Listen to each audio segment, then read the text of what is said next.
উত্তরপাড়ায় বাড়িতে ঢুকে ৮ বছরের বালককে মাথায় বাড়ি মেরে ছুরি দিয়ে কুপিয়ে নৃশংসভাবে খুন করা হয়েছে চতুর্থ শ্রেণীর পড়ুয়া স্নেহাংশু শর্মাকে। কথা বলবো আমাদের প্রতিনিধি ময়ূক ঠাকুর চক্রবর্তীর সঙ্গে। ময়ূক, কে খুন করলো এই বালককে, তদন্তে এখনো পর্যন্ত কি জানা যাচ্ছে?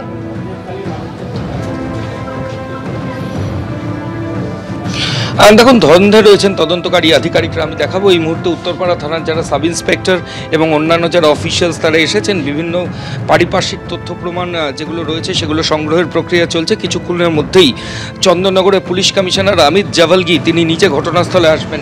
এই যে সামনে যে ঘর বন্ধ অবস্থায় রয়েছে, এই ঘরের মধ্যেই 9 বছরের ওই শিশু, তাকে রক্তাক্ত অবস্থায় দেখতে পাওয়া যায়। পুলিশ সূত্রে খবর, হাতের মধ্যে শার্প কাট ওয়েপেন দিয়ে ইনজুরি রয়েছে এবং মাথার সামনে এবং পেছনে বিভিন্ন রকমের ভারী কিছু জিনিস দিয়ে আঘাত করা হয়েছে।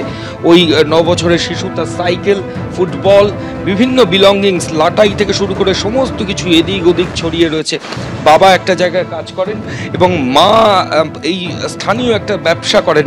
পরিবার সূত্রে যেটা দাবি করা হচ্ছে যে পরিবারের সদস্যরা বিকেলবেলা তারা বেরিয়েছিলেন এবং বেরোনোর পর যেটা হয় যে আচমকাই এক আত্মীয় এই বাড়িতে চলে আসেন এবং আসার পর তারা দেখেন যে রক্তাক্ত অবস্থায় ওই 9 বছরের শিশু সে লুটিয়ে পড়ে রয়েছে। গোটা ঘটনা কিভাবে ঘটলো সেটা নিয়ে কিন্তু ধন্দে রয়েছেন তদন্তকারী আধিকারিকরা।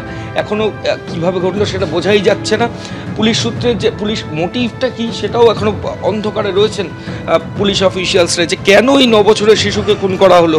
কিছুদিন আগে স্কুলে একটা ঘটনা ঘটেছিল, কিন্তু তার সাথে আদৌ এই ঘটনার কোনো লিঙ্ক আছে কিনা সেটা এখনও বুঝতে পারছেন না তদন্তকারী আধিকারিকরা। পুলিশের তরফ থেকে বলা হচ্ছে যে চন্দননগর পুলিশ কমিশনারেটের যারা পুলিশ অফিসিয়ালস, উত্তরপাড়া থানার যারা আধিকারিক, তারা ওটা বিষয়টা খতিয়ে দেখছেন। পরিবারের সদস্যদের স্টেটমেন্ট রেকর্ড করা হচ্ছে। শিশুর মায়ের সঙ্গেও পুলিশ অফিসিয়ালসরা ইতিমধ্যেই কথা বলছেন এবং আমি একটু আগেও যেমনটা বললাম যে চন্দননগরের পুলিশ কমিশনার তিনি নিজে ঘটনাস্থলে আসবেন। ফরেন্সিক এক্সপার্টদের ইতিমধ্যেই রিকুইজিশন দেওয়া হয়েছে। তদন্ত কোন দিকে এগোয় সেদিকে অবশ্যই আমাদের নজর থাকবে। ধন্যবাদ তোমাকে। সন্দেশখালীতে যাচ্ছেন রাজ্যের 3 মন্ত্রী, সন্দেশখালীতে যাচ্ছেন ব্রাত্য বসু, পার্থ ভৌমিক, সুজিত বসু। আগামীকাল তারা যাবেন সন্দেশখালীতে।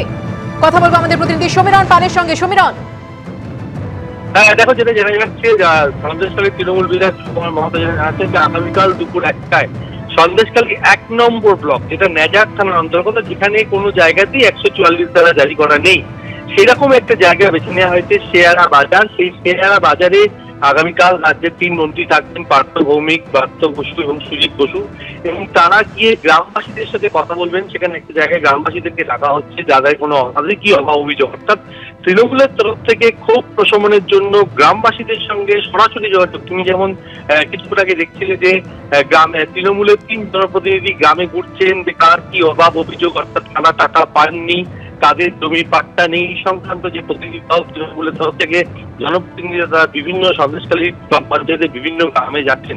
তার পাশাপাশি দলের শীর্ষ নেতৃত্বের তরফ থেকে সিদ্ধান্ত নেওয়া হয়েছে যে রাজ্যের 3 মন্ত্রী তারা আসবেন নেজার থানার অন্তর্গত শেয়ারা বাজারে। সেখানে গিয়ে তারা সাধারণ গ্রামবাসীদের সঙ্গে একটা জায়গায় কথা বলবেন, তাদের অভিযোগ শুনবেন।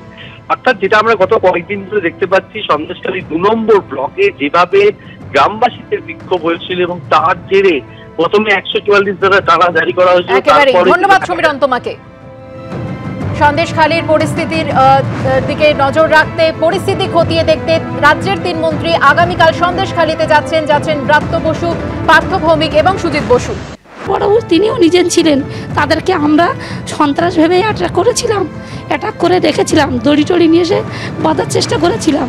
কিন্তু যখন তারা পরিচয় দিল যে আমরা থানার বড়বাবু, হিঙ্গলগঞ্জের থানার বড়বাবু, সন্দেশখালী থানার বড়বাবু, তখন আমরা আর আইনের লোকের কি আর মানহানি করতে পারি? মানি লোক, তাই আমরা ওঠার জায়গা দিয়েছিলাম। পুলিশ যখন ছিল তাদের সামনে কি আক্রমণ? হ্যাঁ, তাদের থানার দাঁড়িয়ে থেকে আক্রমণ করেছে।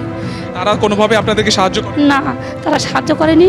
আরও সেই বড়োবাবু, মানে হিঙ্গলগঞ্জের থানার বড়োবাবু যিনি ছিলেন, বললো আমাদেরকে পরিচয় দিল, সে নিজেই দরজা লাথি মেরেছিল বলে তার প্যান্টটা পর্যন্ত ফেটে গেছে। এখানে কোন থানার পুলিশ এসেছিল সেদিনকে রাত্রে? হিঙ্গলগঞ্জ না সন্দেশখালী থানার বড়বাবু ছিলেন, আবার হিঙ্গলগঞ্জের থানার বড়বাবু ছিলেন। এই পুলিশের সামনেই এই 7 মাসের যে একরত্তি শিশু, তাকে ছুঁড়ে ফেলা? হ্যাঁ, তাদের ছুঁড়ে ফেলা হলো। ছুঁড়ে ফেলেছে পুলিশ নিজেই ছুঁড়ে ফেলে দিয়েছিলেন, কিন্তু তারা কোনো প্রতিবাদ করেনি। একজন যদি অন্যায় করে আরেকজন তো প্রতিবাদ করা উচিত তাদের।